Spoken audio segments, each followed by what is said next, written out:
There's the childish nicknames, the crazy conspiracy theories, this weird obsession with crowd sizes.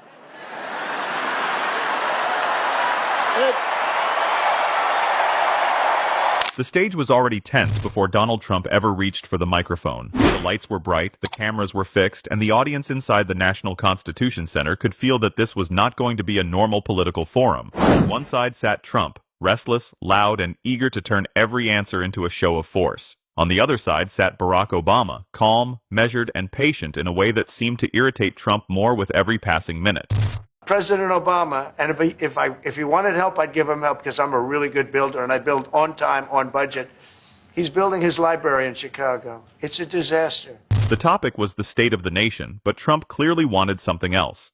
He wanted a fight. He wanted a moment. And when he challenged Obama to debate him directly, he thought he had just taken control of the room. He had no idea he was walking into the third question that would leave him with nowhere to hide. The first question sounded simple. What is the greatest test of a president's strength? Trump answered first, grabbing the microphone like a man stepping back onto a rally stage. He talked about winning, borders, military power, enemies, fake news, and how nobody had ever stood stronger than him. His supporters cheered because it sounded familiar. It had rhythm. It had volume. It had the old confidence. But Obama waited for the noise to fade, then gave a very different answer. He said strength is not measured by how loudly a president shouts, or how many enemies he creates.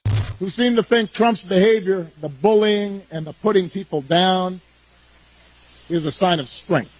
Obama had not attacked him directly. He had done something more effective. He had offered a definition of leadership that made Trump's answer feel smaller without ever saying his name. Trump leaned back, annoyed, muttering that it was boring. But the audience had already heard the contrast. One answer was about applause. The other was about responsibility. Then came the second question. What is the most misunderstood part of your presidency? Trump moved quickly, as if speed could protect him from the answer waiting on the other side. He said he was attacked from day one.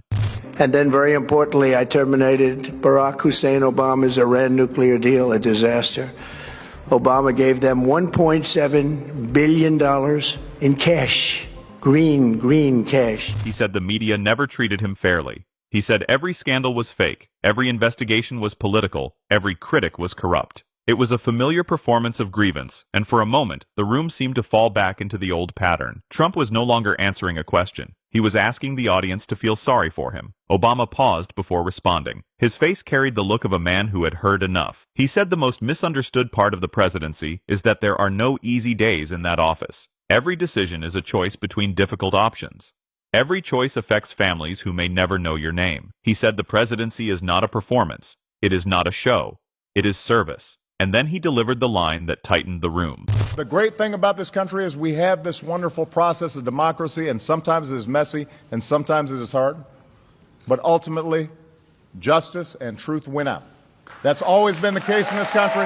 That's going to continue to be the case today. The presidency is not about your feelings. It is about the American people. That sentence landed hard. Trump's face changed. The smile was gone. The glare came in. Because Obama had taken the center of Trump's answer and placed it beside the burden of leadership, Trump's grievance sounded less like strength and more like self-absorption. The audience did not erupt. It went quiet, and that quiet was worse. It meant people were thinking. Then came the third question, the one that shifted the entire night. What is the single most essential quality of a commander-in-chief? Trump leaned forward, his voice lower now, sharper. He said toughness. He said a president has to be a fighter, willing to do whatever it takes to win, and cannot be weak. He sat back as if he had delivered the final word. But Obama did not rush. He let the silence stretch, then said the most essential quality in a commander-in-chief is truthfulness. Because without truth, there is no trust. And without trust, there is no leadership. The room froze. Obama calmly added that truth shows in small moments, when facts are inconvenient, and a leader must choose between accepting reality or bending it. The reference was clear, and the audience reacted with uneasy recognition. Trump shifted, trying to interrupt, but the moment had already landed.